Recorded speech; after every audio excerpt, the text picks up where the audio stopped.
Democracy में, लोकतंत्र में एक व्यवस्था है कि पार्लियामेंट में जाएंगे तो इस प्रक्रिया से जाएंगे, विधानसभा में जाएंगे तो इस प्रक्रिया से जाएंगे, और प्रशासनिक सेवा में जाएंगे इस प्रक्रिया से जाएंगे। लोकसभा चुनाव के मद्देनजर जहां राष्ट्रीय नेता चुनावी मोड पर आ चुके हैं, वहीं पीलीभीत लोकसभा में भी सरगर्मियां तेज हो चुकी हैं। पीलीभीत बुलेटिन में आप सभी का स्वागत है। मैं हूं रियाज अहमद खान। बुलेटिन के संपादक सतीश मिश्र के दिशा निर्देशन में आप जिले भर की खबरों से रूबरू होते हैं। हमारे बुलेटिन की पहुंच आप तक बनी रहे, इसके लिए आप हमारे YouTube चैनल पीलीभीत बुलेटिन को ज़रूर सब्सक्राइब करके लाइक और शेयर भी करें। आचार संहिता लागू होने से पहले जिले भर के नेता मतदाताओं में अपनी पकड़ बनाने में लगे हैं। बसपा के पूर्व मंत्री अनीस खां उर्फ फूल बाबू ने शेरपुर कलां व माधव टांडा में जनसभा करके अपने इरादों को साफ कर दिया। फूल बाबू बसपा से लोकसभा के चुनाव में सांसद का चुनाव लड़ने की लाइन में है, लेकिन अभी तक उनका टिकट कंफर्म नहीं हुआ है। इससे पहले अनीस अहमद खां उर्फ फूल बाबू पीलीभीत क्षेत्र के गांव में जनसभा करके लोगों के बीच अपनी पैठ बना रहे हैं।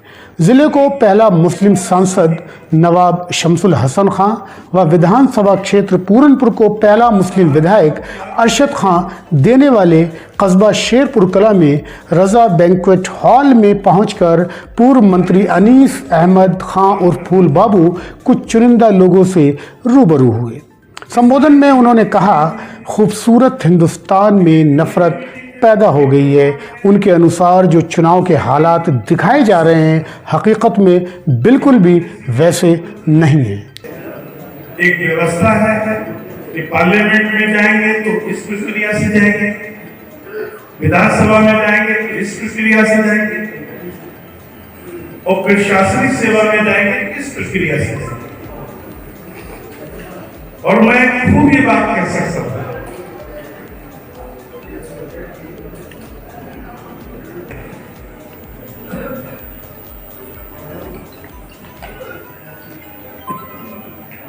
जहां तक भागीदारी की बात है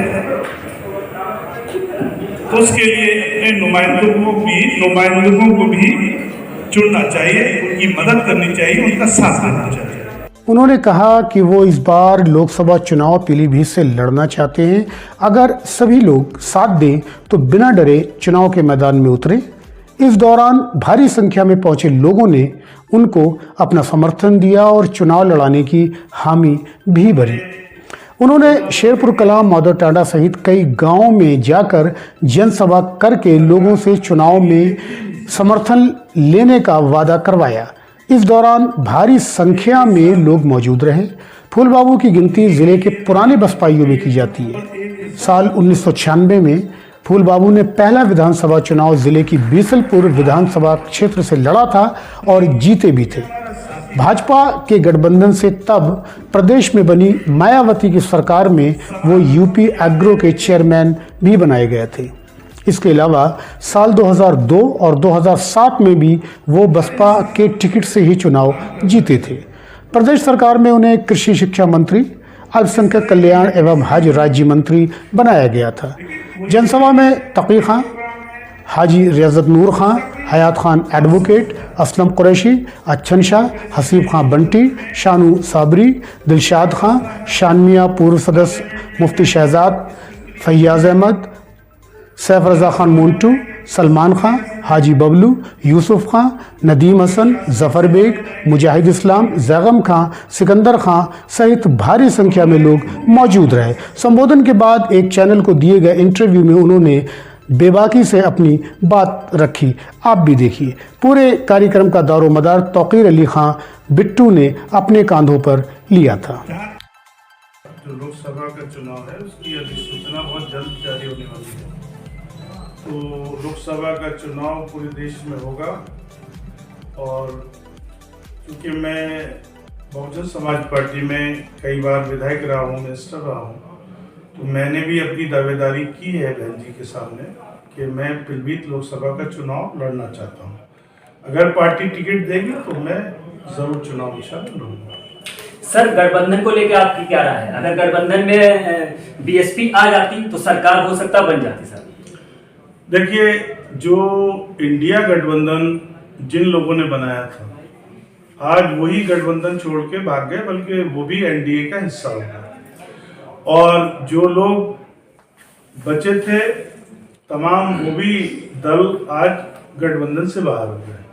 क्योंकि 2022 के विधानसभा चुनाव में बीएसपी को 2 सीटें मिली थी 403 में, तो एक बड़ा झटका मिला था उत्तर प्रदेश में। तो इस बार 2024 के लोकसभा चुनाव में कैसी तैयारी है बीएसपी की? क्योंकि मायावती कभी फील्ड में नहीं चमकी है और चुनाव आते ही मैदान में दिखने लगती है। दूसरी चीज, अपने भतीजे आनंद के ऊपर भी जिम्मेदारियां छोड़ रखी हैं, तो क्या आनंद के ऊपर लोकसभा चुनाव पूरा लड़ा जाएगा? देखिए, बहन मायावती जी ने कोई भी अभी ऐसा नहीं है कि हर पार्टी की अपनी स्ट्रेटजी होती है, और जो बीएसपी एक कैडर बेस्ड पार्टी है और इसमें सारे ही लोग, संगठन के लोग अपना काम कर रहे हैं, पार्टी काम कर रही है और बहन जी बहुत काम कर रही है। लेकिन आज जो लोग फ्रंट पे आके बात कर रहे हैं, बाहर दूसरी बात करते हैं और उसके बाद वो कहीं ना कहीं सरेंडर कर जाते हैं। लेकिन बहुजन समाज पार्टी का बहुत क्लियर स्टैंड है कि हमारा वोट तो लोग ले लेते हैं, लेकिन दूसरी पार्टियों का वोट उनको ट्रांसफर नहीं होता है। इसलिए गठबंधन जो है बेईमानी है। और काशीराम साहब ने भी ये कहा था कि जितने कोड़िए चुनाव होगा या जितने दलों के लोग चुनाव लड़ेंगे उसमें बीएसपी को फायदा होगा। तो सारी पार्टियों की अपनी स्ट्रेटजी है और सारे दल अपनी स्ट्रेटजी पे ही काम करते हैं। मान लीजिए गठबंधन की अगर सरकार आती है सर और बीएसपी की उनको जरूरत पड़ती, तो क्या बीएसपी गठबंधन में जाएगा? देखिए, हमारी पार्टी एक सेकुलर पार्टी है और इस पार्टी में निश्चित तौर पे जो अभी तक देखने को मिला है, आप इतिहास उठाकर देख लीजिए, जब भी बहुजन समाज पार्टी की सरकार बनी है या पावर में बीएसपी आई है तो भारतीय जनता पार्टी बहुत नीचे गई है। जब जब समाजवादी पार्टी पावर में आती है तो बीजेपी एकदम उछाल मार जाती है।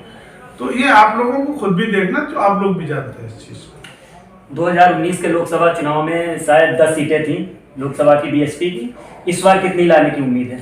देखिए, पूरे उत्तर प्रदेश में बहुजन समाज पार्टी का एक बड़ा वोट बैंक है और समाजवादी पार्टी का जो अभी चल रहा है कि तमाम लीडर्स पार्टी छोड़ के जा रहे हैं। सलीम शेरवानी साहब ने छोड़ दिया, स्वामी प्रसाद मौर्य जी छोड़ के जा रहे हैं, पल्लवी पटेल का भी आपके डिस्ट्रिक्ट में ही 4 दिन पहले करीब 100 लोग बीजेपी में शामिल हुए सपा छोड़ के।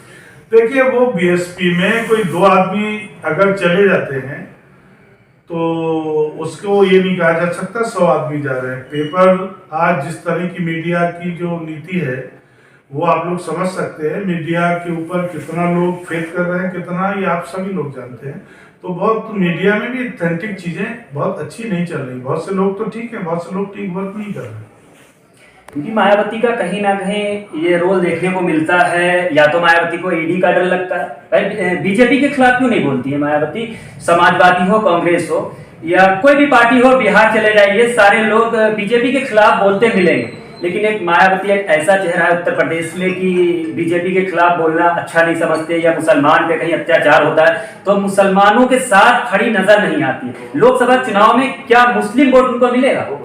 देखिए, सारी पार्टियां जो भी सेकुलर है वो सारे लोगों को ध्यान में राजनीति करती है। बहुजन समाज पार्टी सर्जन हिताय, सर्जन सुखाय को ध्यान में रखकर काम करती है, सारे लोगों का प्रतिनिधित्व देती है वो पार्टी। और जहां तक माइनॉरिटी की बात है, जब जब बीएसपी की सरकार बनी है तो बड़े पैमाने पर मिनिस्टर भी उन्होंने बनाए और बहुत बड़े पैमाने पर पोर्टफोलियो भी दिए और अच्छे दिए और कहा कि आप लोग अपने समाज का काम करो, और किया है। पीलीभीत से सर, इससे पहले भी आप चुनाव लड़ चुके हैं लोकसभा का? जी, मैं चुनाव लड़ा। किस पार्टी से? बहुजन समाज पार्टी से। इससे पहले आप शायद कांग्रेस में भी गए थे?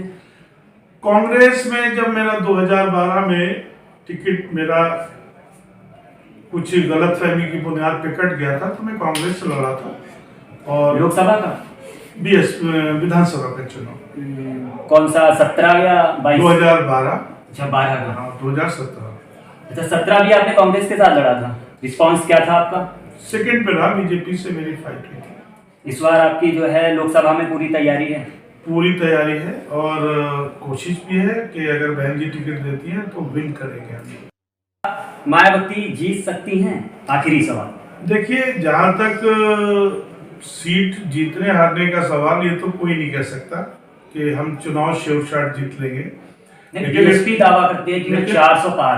देखिए, जहाँ तक लोकसभा की बात है तो इस चुनाव में जितने भी इंडिया गठबंधन में थे, सारे लोग ही इंडिया गठबंधन छोड़ के चले गए हैं, तो आज ये गठबंधन की बात ही बेईमानी होगी। जैसे नीतीश कुमार, हाँ, सभी कमलनाथ का भी नाम चल रहा है एमपी से। देखिए, मैं जो भी चीजें हैं आपके सामने हैं, जो लोग छोड़ के जा रहे हैं, लोकदल छोड़ के चला गया, आप पार्टी छोड़ के चली गई, आपका ये नीतीश कुमार जी छोड़ के चले गए, कल हो सकता है कि सपा भी छोड़ के चली जाए।